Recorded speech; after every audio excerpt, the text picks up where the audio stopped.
morning sa ating lahat mga kaibigan. Andito na naman tayo sa ating usapang magmamano po.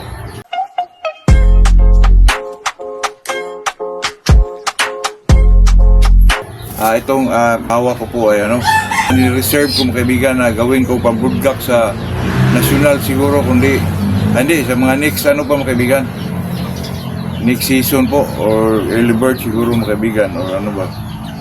Ito po yung tinitira ko mga kaibigan na palahi ng yung Sarid at saka kay Airwax mga kaibigan.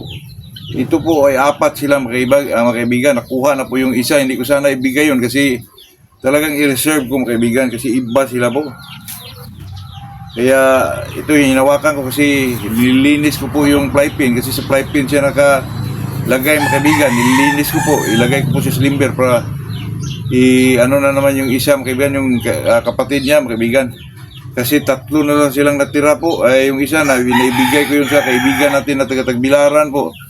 Hindi ko sana ibigay yun mga kaibigan, pero talaga napilitan tayo kasi pag subscriber talaga mga kaibigan, hindi tayo makahindi po. Itong pag-usapan natin sa araw na itong kaibigan, ang dami pong nagtanong mga kaibigan na bakit ba napaka-importante po yung tinatawag na maghawak tayo ng isang beast blood mga kaibigan o talagang gusto mong manok po.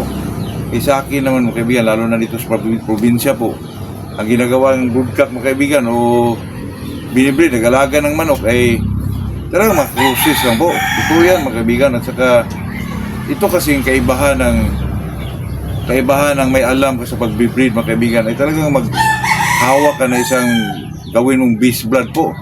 Katulad kong kaibigan, ay beast blood ko dito ay golden boy po, kasi ang golden boy mga kaibigan, ito po ang dahilan kung bakit ito ang hinawakan ko po. Ang golden boy may purma, magagandang manok at saka malalakas din mga kaibigan, saka may estilo sa laban po.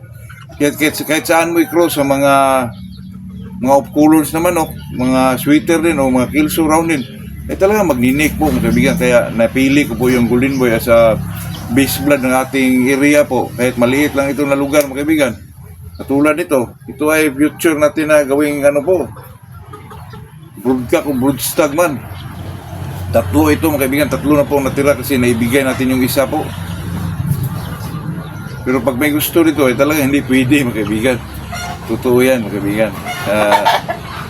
Sa atin naman po mga kaibigan, dito sa probinsya, ako naman wala naman akong kontra dyan na kung magaling yun ang i-broodcock mo, maghanap ka naman ulit, mga i-broodcock mo. Iba kasi yung may beast blood ka mga kaibigan, kasi pag nananalo mong breeding mo, ikaw na ang gumagawa mga kaibigan, ang madali mo lang balikan po kasi talagang may mga dugo doon sa base blood na po. Kasi ang base blood mga kaibigan, sa lahat ng manukan mo dyan ay talagang nakapasok na yan mga kaibigan, totoo yan. Katulad natin mga kaibigan, pag may base blood tayo na, example, golden boy, may mga kilso tayo, may mga rounded tayo, sila lang yung pinaikot-ikot natin. Pag kung sino yung mananalo doon mga kaibigan, ay talagang madali lang balikan po kasi may record tayo, may mga markings tayo sa kanila. Ayun ang advantage doon mga kaibigan. Pero sa mga dito lang po na nag-broodcock na mga kung sino yung magaling, yun lang talaga, panlaban lang, wala naman akong kontra dyan mga kaibigan kasi dati dyan naman tayo pero iba kasi yung may hinawakan tayong beast blood, lalo na pag umaabot na ng mga 10 taon, 15 taon, ay talagang maganda na po yun mga kaibigan kasi through selective breeding po.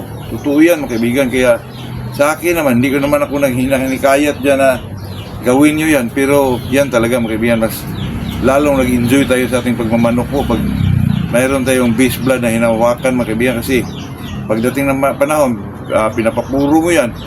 Hindi ko alam kung anong gagamitin nyo, inbreeding ba or line breeding ba. Kasi ang napakadali ngayon mga kaibigan, kung may hawak kang example, golden boy, bili ka na lang ng mga babaeng golden boy mga kaibigan, ipasok mo ulit po. Pero tingnan mo yung mga nila, kulay, yung estilo sa laban, kung magkapariha ba sa'yo, para talagang kuha mo yung po. Pwede naman magpasok ka mga kaibigan, kahit anong klaseng sweater dyan, i-cross out mo kagad, ipasok mo, tapos i-cross out mo mga kaibigan. Ibig sabihin po, ipasok mo, tapos ibalik mo ulit sa golden boy. Yung mga offspring po, ay talagang magpupuro pa rin yan mga kaibigan. Kasi golden boy naman, may mga lumalabas yan mga kaibigan na hindi bandirado po. Kung gusto mo talaga na bandirado, medyo may pagkapunkan dito. Pero ang golden boy mga kaibigan, may mga lumalabas na talagang punkan dito. At saka mayroon ding pula na natural lang po. Pero pag gusto mong magkabandira yung golden boy mo, katulad ng mga white leg sweater ni ano, sino ba yung breeder sa Bacolod mga kaibigan na talagang typical sweater mga kaibigan na talagang naghahabaan yung mga buntot. Pwedeng ipasok mo yun mga kaibigan para gumaganda yung golden boy mo lalo po.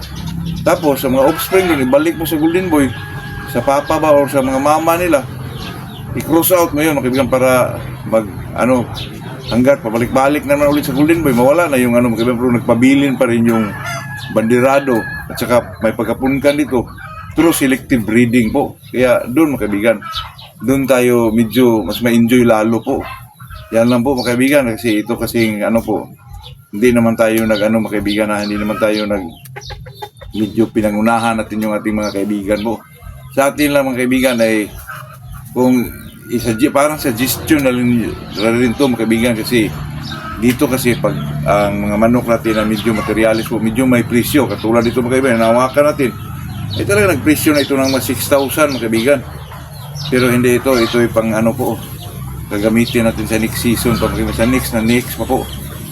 Ito may medyo malaki na dito mga kaibigan na talagang na po, yung isa mga kaibigan, hindi ko sana ibigay yun, pero talagang napilitan lang tayo, subscriber natin, pagkapanood natin, hindi tayo makahindi po. Pero yun lang yun mga kaibigan. Pero yung babae, medyo naanuhan natin kasi di pa natin nakita yung mga markings nila para siguradong makabigay tayo, hindi ko na pinagbigyan po.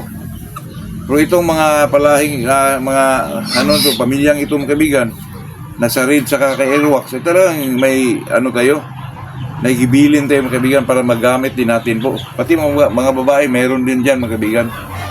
Pang-cross din natin yan sa mga lalaking galing kay Manong Edwin po, na golden boy din, maganda din mga kaibigan. Ito paglaki nito mga kaibigan, talagang mag-light po ito. Katulad po, at saka ang pulma ng kanyang dibdib mga kaibigan ay medyo parang diamond shape mga kaibigan. Napakaganda po, at saka bandirado ito kasi may mga puti sa pakpak mga kaibigan. Kaya sa akin mga kaibigan, dito talaga ako mag-enjoy pag may beast blood tayong hinawakan po, kasi makita natin yun pagdating ng araw na medyo na-maintain mo yung bloodline na yun. Ako, napakaganda po. Pero ang minimintain ko lang talaga mga kaibigan, golden boy po. Kung magkataon, makikita tayo ng mga lumalabas sa silto na medyo magaganda rin, ako, baka pwede rin mga kaibigan, kasi sweater to round head po, napakaganda ang kombinasyon yan mga kaibigan. Kaya sa akin, magpalabas tayo niya, nasyonal, 5 lang po, depende lang sa makaunang magpa-reserve mga kaibigan, yun lang talaga, 5 lang. Babae, hindi pa siguro, hindi ko alam mga kaibigan. Tingnan lang muna natin kasi nag-umpisa na ako nagpakasta po. Depende na lang sa makaunang mag-down mga kaibigan, kasi 5 lang talaga, 5 lang. Yun lang po mga kaibigan, yun lang, dito lang tayo. Ito lang may share natin sa araw na to. Magandang morning sa ating lahat po.